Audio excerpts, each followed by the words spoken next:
Assalamualaikum warahmatullahi wabarakatuh. Berjumpa lagi dengan saya, Muhammad Rizalul Bidin, dalam mata pelajaran Bahasa Indonesia. Pesan saya, tetap jaga kesehatan, patuhi protokol kesehatan, dan tetap semangat. Oke, pada pertemuan kali ini kita akan membahas tentang bentuk-bentuk soal buku fiksi dan non-fiksi, atau bisa kita sebut latihan soal buku fiksi dan non-fiksi. Kita tahu bahwa buku fiksi itu adalah sebuah karya fiktif imajinatif atau sebuah karangan rekaan dari pengarang. Sedangkan buku non-fiksi itu adalah buku yang didasarkan pada kenyataan. Misalnya buku pelajaran, buku panduan resep, dan buku panduan penggunaan mesin, atau bisa juga artikel ilmiah, makalah, itu juga termasuk buku non-fiksi. Oke, dalam hal ini saya akan menyuguhkan 10 bentuk soal. Nomor 1 sampai nomor 5 kita kerjakan secara bersama. Sedangkan untuk nomor 6 sampai 10 tolong dicatat dan dikerjakan dengan baik. Oke, lanjut kita coba cek bagaimana bentuk soal-soal yang saya berikan. Contoh soal yang pertama. 1. Berikut ini yang termasuk dalam kategori buku fiksi adalah A. Buku pelajaran, B. Buku resep, C. Buku dongeng, D. Buku petunjuk penggunaan mesin. Oke, kita tahu bahwa dalam soal ini kita dititik beratkan pada kategori buku fiksi. Kita tahu bahwa fiksi adalah karya fiktif imajinatif atau karya rekaan dari pengarang. Sehingga kita langsung saja, jika A, buku pelajaran, ini termasuk buku non-fiksi. Yang B, buku resep, ini juga termasuk buku non-fiksi. Dan yang C, buku dongeng, itu termasuk buku fiksi. Dan yang D, buku petunjuk penggunaan mesin, ini disebut buku non-fiksi. Sehingga dari keempat pilihan alternatif jawaban ini, yang termasuk buku fiksi adalah buku dongeng. Oke. Lanjut ke soal nomor. Dalam mengomentari sebuah buku, baik buku fiksi maupun non-fiksi dapat didasarkan pada kecuali A. Judul buku, B. Penyajian isi buku, C. Pengarang buku, dan D. Penggunaan bahasa. Kita cek dalam soal ini, hal yang kita komentari dari sebuah buku berarti maknanya adalah unsur pembangun dari sebuah buku. Oke. Jika A, judul buku, ya, dia termasuk unsur pembangun dari sebuah buku. B, penyajian isi buku, ya. Bagaimana pengarang bisa menyajikan isi buku termasuk unsur yang ada dalam sebuah buku. Dan yang C, pengarang buku. Pengarang adalah sebuah bentuk yang menciptakan atau yang membuat atau yang mengarang sebuah buku. Sehingga ini adalah faktor luar dari sebuah buku. Sedangkan D, penggunaan bahasa, ini adalah faktor yang ada di dalam sebuah buku. Sehingga jika kita menemui soal yang semacam ini bentuknya, maka kita diwajibkan memilih C, pengarang buku. Karena dia termasuk unsur luar dari sebuah buku. Lanjut ke nomor 3. Bacalah kutipan berikut ini. Susunan kalimat yang digunakan dalam buku ini sederhana dan menggunakan istilah yang populer dalam masyarakat, sehingga pembaca mudah memahami isinya. Meskipun demikian, masih ada beberapa kesalahan penulisan yang masih perlu diperbaiki. Hal yang dikomentari dalam kutipan di atas adalah A. Isi buku, B. Bahasa buku, C. Tampilan fisik buku, dan D. Tampilan fisik huruf. Oke. Dalam kutipan ini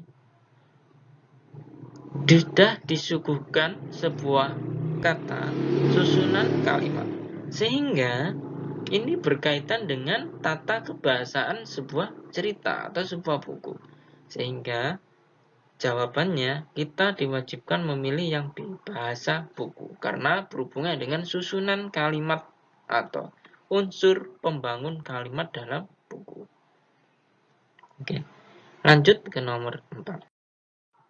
Berikut ini adalah contoh komentar positif berkaitan dengan tampilan fisik buku adalah A. Buku ini dicetak dalam kertas putih dengan kualitas cetakan yang baik, sehingga bisa dibaca dengan mudah tanpa ada bagian yang memudar.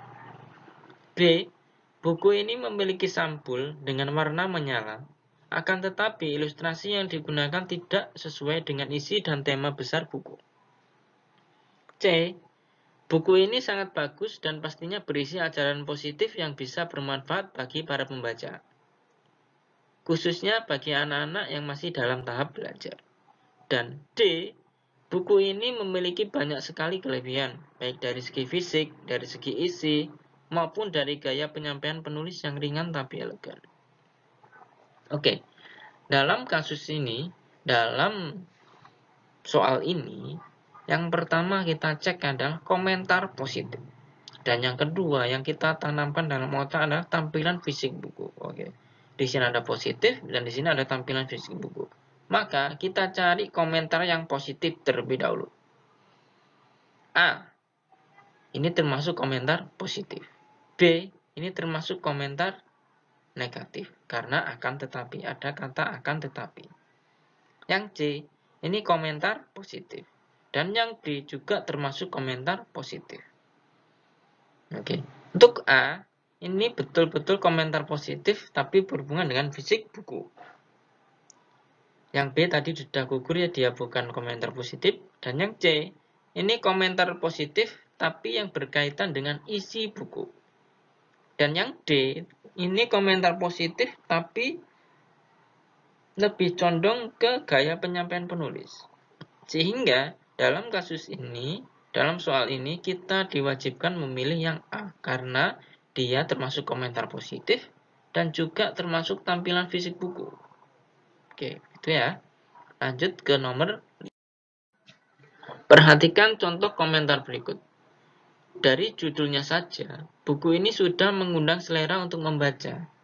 Pemberian judul karena buku Senikmat Susu benar-benar unik. Penulis ingin menunjukkan bahwa kegiatan membaca bisa setara dengan kenikmatan minum susu. Buku ini ditulis dengan sistematika yang runtut sehingga mudah dipahami. Hal yang banyak dikomentari dalam komentar di atas adalah berkaitan dengan A. Bahasa buku, B. Isi buku, C. Pengarang buku, D. Kenikmatan buku. Oke. Di sini dia sudah menyuguhkan tentang pemilihan bahasa, yaitu judulnya karena buku Senikmat Susu. Ini berarti sudah ada unsur pemilihan kata atau pemilihan bahasa agar buku itu menarik. Sehingga dari keempat pilihan alternatif jawaban ini yang paling cocok adalah A. Bahasa buku.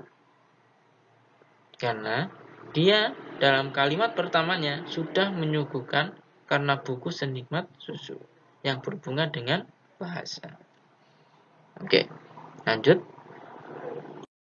Nomor 6 dan sampai nomor 10 kalian diwajibkan untuk mencatat dan mengerjakannya dengan baik.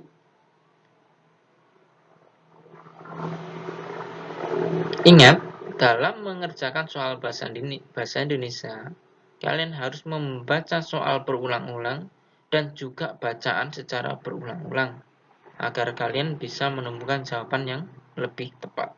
Hati-hati karena semua alternatif jawaban itu bisa mengecoh kalian. Nomor 6, kalian tulis dan kalian jawab. Juga nomor 7 ini Juga begitu, kalian tulis, kemudian kalian jawab. Kemudian juga begitu, ini kalian tulis dan kalian kerjakan dengan baik. 9 pun begitu, cukup tulis dan kerjakan. Juga nomor 10, tulis dan kerjakan. Oke, itu saja dari saya. Nanti kelima soal ini, nomor 6 sampai nomor 10, akan saya bahas dalam pertemuan selanjutnya. Dan saya ucapkan terima kasih. Assalamualaikum warahmatullahi wabarakatuh.